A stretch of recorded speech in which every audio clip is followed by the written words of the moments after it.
2 दिनों के अंदर कंपनी करेगी आपकी बकाया राशि का भुगतान। आइए जाने नए श्रम कानून का प्रावधान। क्या आप अपनी कंपनी छोड़ चुके हैं या फिर आपको निष्कासित किया गया है, लेकिन आपको भुगतान की राशि नहीं प्राप्त हुई और आप अपने मालिक या दफ्तरों के चक्कर लगा रहे हैं?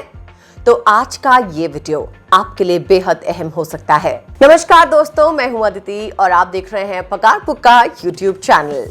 आज के वीडियो में हम बात करेंगे श्रम अधिनियम कोड ऑन वेजेस की, जिसके तहत आपका भुगतान कोई भी नहीं रोक सकता। अब आपके साथ कानून है।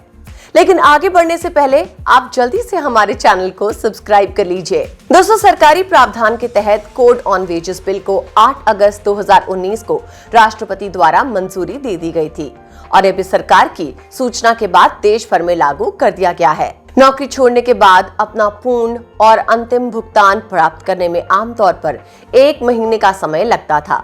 हालांकि नए श्रम कानून यानी कि कोड ऑन वेजेस के अनुसार अब आपके नियोक्ता को आपके सभी कार्य दिवस के बाद 2 दिनों के भीतर ही आपकी सभी मजदूरी का भुगतान करना अनिवार्य हो जाएगा। इसके अनुसार अगर हम कोई जॉब या काम छोड़ देते हैं या कोई हमको निकाल देता है और बकाया भुगतान को पाने में लंबा समय लग जाता है या फिर भुगतान किया ही नहीं जाता, जिससे कि श्रम का हनन होता है, तो ये कार्य गैर कानूनी है और इसके लिए सजा का नियम भी लाया गया है। बता दें कि कोड ऑन वेजेस बिल का मकसद सभी एरियाज में काम करने वाले मजदूरों की मजदूरी को तय करना है, चाहे वो मजदूर उद्योग, व्यापार, निर्माण या अन्य किसी वर्ग के हों।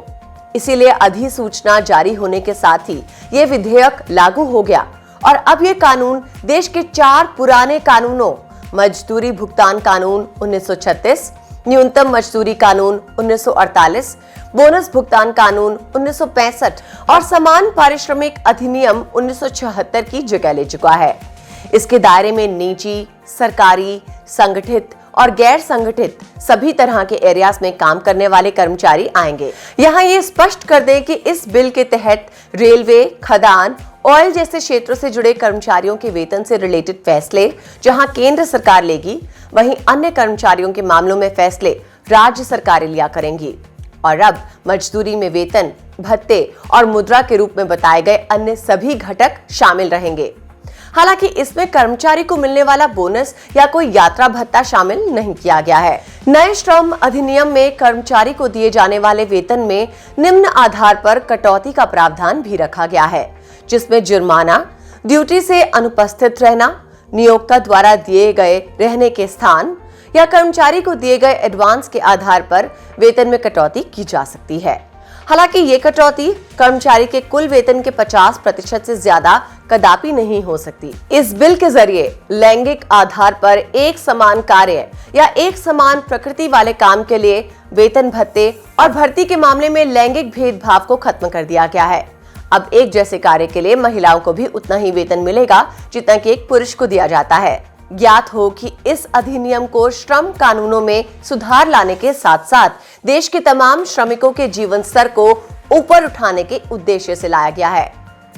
पहले चूंकि पूर्ण और अंतिम भुगतान के निपटान के लिए समय रेखा के बारे में कोई स्पष्टता नहीं थी, इसलिए कंपनियों की अपनी नीतियां थी।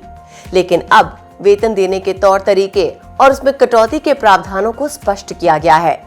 लैंगिक भेदभाव खत्म किया गया है और इसके पालन नहीं होने पे सजा का भी प्रावधान रखा गया है। इस बिल के माध्यम से दंड पर कड़े प्रावधानों के साथ नियोक्ताओं द्वारा श्रम मामलों पर अनुपालन अधिक होने की उम्मीद है। बकाया के शीघ्र निपटान का प्रावधान, 2 दिनों के भीतर इस्तीफा, असंगठित क्षेत्र के प्रावधानों का विस्तार, घरेलू श्रमिकों के निर्दिष्ट मामलों की सुनवाई और नियोक्ताओं द्वारा गैर अनुपालन के लिए दंड में वृद्धि, ये सब हमारे देश में एक बेहतर श्रम व्यवस्था प्रदान करने में मदद करेंगे। तो दोस्तों, आज का ये वीडियो आपको कैसा लगा हमें कमेंट बॉक्स में लिखकर बताएं। साथ ही इसको लाइक और शेयर भी कर दें। ऐसी इंपॉर्टेंट अपडेट्स के लिए हमारे साथ यानी पगार बुक के साथ जुड़े रहें और चैनल को सब्सक्राइब करना बिल्कुल नहीं भूलें। नमस्कार।